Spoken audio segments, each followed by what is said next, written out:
Ladies and gentlemen, Arsenal Football Club are heading to Budapest for the UEFA Champions League final. Yeah. Arsenal versus PSG. The biggest night in European football. And honestly, since that final whistle in Munich, the reactions online have been absolutely hysterical. Yeah. People are acting like PSG have already lifted the trophy. I've seen massacre, demolition, experience gap. Apparently Arsenal are just showing up for vibes. But are we really underdogs? Yeah. That's the thing that's annoying me, because the discourse lacks actual context. It's all emotion and reputation-based analysis.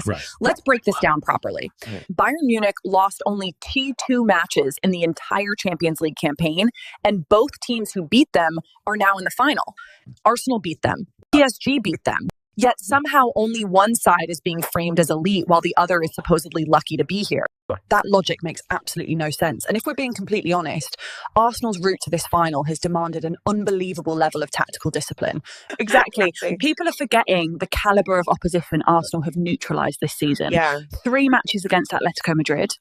Do people understand how hard it is to consistently outmaneuver a Diego Simeone side over multiple fixtures? This Arsenal team silenced Antoine Griezmann and Julian Alvarez over 270 minutes of football. They reduced Ademola Lookman, one of the most explosive forwards in Europe this year, into practically a spectator.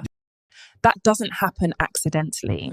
And this is where the conversation around Arsenal has evolved for me. Earlier in the season, this team looked like a side surviving through defensive rigidity and moments of brilliance.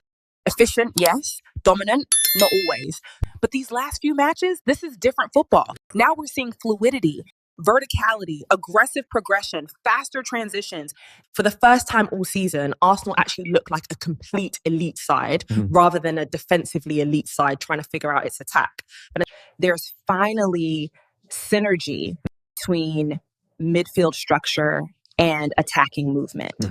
That's the key distinction. Because people keep comparing PSG's destruction of Inter Milan last year and trying to project that onto this Arsenal side. This current Arsenal team is anything like that Inter side, stylistically. Inter struggled with mobility and transitional recovery against PSG's front line. Arsenal don't. Arsenal can actually match PSG athletically in wide spaces. And most importantly, Arsenal finally look emotionally fearless. You can feel it. Now let's talk about the elephant in the room, Mikel Arteta. Because when that lineup dropped against Atletico Madrid, I was stunned. I expected caution, compactness, maybe an extra controller in midfield. Instead, Arteta went aggressively attacking. No fear, no conservatism, pure intent. And honestly, that Fulham game changed him. I genuinely think he saw a version of Arsenal that moved the ball with freedom and spontaneity for the first time in months. That Fulham performance completely altered Arteta's tactical psychology. Before that, Arsenal were over-engineered. Every attack felt rehearsed, every build-up sequence overly calculated.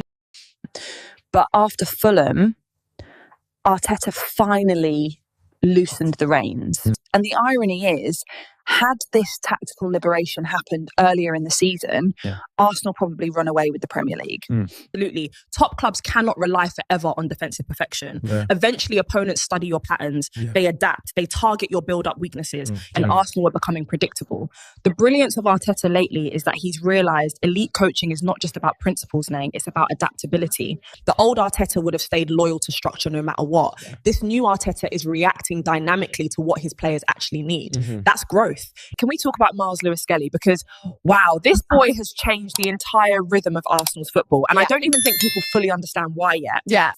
He completely changes the speed of Arsenal's first and second phase build-up. And this is where the Victor Gyökeres conversation becomes important. Earlier in the season, Arsenal's build-up favored patient circulation. That system suits players like Alexander Isak or even Kai Havertz because they enjoy dropping deeper and participating in progression. But Gyökeres is different. He's not a come-to-the-ball striker. He attacks space. He wants chaos. He wants verticality. He wants runners around him and early service into channels. And Lewis-Skelly gives Arsenal that immediacy. The moment Gyökeres moves, Lewis-Skelly has the courage and technical quality to release the pass instantly. That's why Arsenal suddenly look dangerous in transition again. And what's scary is he's still a teenager. The composure is absurd.